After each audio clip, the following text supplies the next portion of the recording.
ভারতীয় অলিম্পিক অ্যাসোসিয়েশনের ওপর থেকে নির্বাসন প্রত্যাহার করে নিল আন্তর্জাতিক অলিম্পিক সংস্থা। সোচিতে উইন্টার অলিম্পিকে ভারতের পতাকা নিয়ে হাঁটবেন ভারতীয় অ্যাথলিটরা। ভারতীয় অলিম্পিক অ্যাসোসিয়েশনের সাধারণ সম্পাদক রাজীব মেহতা আজ কথা জানিয়েছেন। সম্প্রতি ভারতীয় অলিম্পিক অ্যাসোসিয়েশনের সভাপতি নির্বাচিত হয়েছেন বিসিসিআই সভাপতি শ্রীনিবাসনের ছোট ভাই এন রামচন্দ্রন। আন্তর্জাতিক অলিম্পিক সংস্থার শর্ত মেনেই এই নির্বাচন হয়। এরপরই নির্বাসন প্রত্যাহার করে নিয়েছে আন্তর্জাতিক অলিম্পিক সংস্থা। মালদায় জোড়া দুর্ঘটনা, একটি 8 মাইলে অপরটি গাজলে। 8 মাইলে লরির সঙ্গে বরযাত্রী বোঝাই গাড়ির সংঘর্ষে 16 জনের মৃত্যু হয়েছে। আজ সকালে মালদা থেকে 34 নম্বর জাতীয় সড়ক ধরে উত্তর দিনাজপুরের করণদিঘিতে যাচ্ছিল বরযাত্রী বোঝাই দুটি গাড়ি। সকাল 7টা নাগাদ 8 মাইলে নিয়ন্ত্রণ হারিয়ে বরযাত্রীদের একটি গাড়ি সরাসরি গিয়ে লরির পিছনে ধাক্কা মারে। এরপর পিছনের গাড়িটিও সামনের গাড়িটিতে গিয়ে ধাক্কা মারে। ঘটনাস্থলেই 13 জনের মৃত্যু হয়। পুলিশ গিয়ে আহত 3 জনকে উদ্ধার করে মালদা মেডিকেল কলেজ হাসপাতালে নিয়ে যায়, কিন্তু 3 জনেরই সেখানে মৃত্যু হয়েছে। রাজ্য সরকারের তরফে মৃতদের পরিবার পিছু 2 লক্ষ টাকা করে সাহায্য দেওয়ার কথা ঘোষণা করা হয়েছে।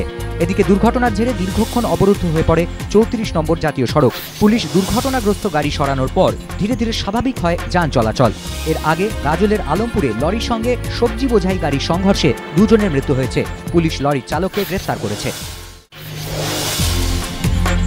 প্রসূতির মৃত্যু ঘিরে উত্তেজনা বহরমপুর মাতৃসদন হাসপাতালে। কর্তৃপক্ষের বিরুদ্ধে কর্তব্যে গাফিলতির অভিযোগে হাসপাতালে ভাঙচুর পরিজনদের। তাদের দাবি, মুর্শিদাবাদের শিলপুকুরের বাসিন্দা হাসিবা বিবিকে গত রবিবার অন্তঃসত্ত্বা অবস্থায় হাসপাতালে ভর্তি করা হয়। গতকাল সন্ধ্যায় তিনি পুত্র সন্তান প্রসব করেন। সন্তান প্রসবের পর তাকে স্যালাইন দেওয়া হয়, কিন্তু অভিযোগ নার্সরা তার সঠিক দেখভাল করেননি। পরিবারের দাবি, গতকাল রাতে খাট থেকে পড়ে মৃত্যু হয় হাসিবা বিবির। এরপরই হাসপাতাল কর্তৃপক্ষের বিরুদ্ধে কর্তব্যে গাফিলতির অভিযোগ এনে আজ সকালে ব্যাপক ভাঙচুর চালায় মৃতের পরিবারের লোকজন। পুলিশ গিয়ে পরিস্থিতি সামাল দেয়, যদিও এ ব্যাপারে হাসপাতাল কর্তৃপক্ষের কোনো প্রতিক্রিয়া পাওয়া যায়নি। বাদশাহী আংটিতে নতুন ফেলুদার পাশাপাশি তোপসের চরিত্রেও নতুন মুখ সৌরভ দাস।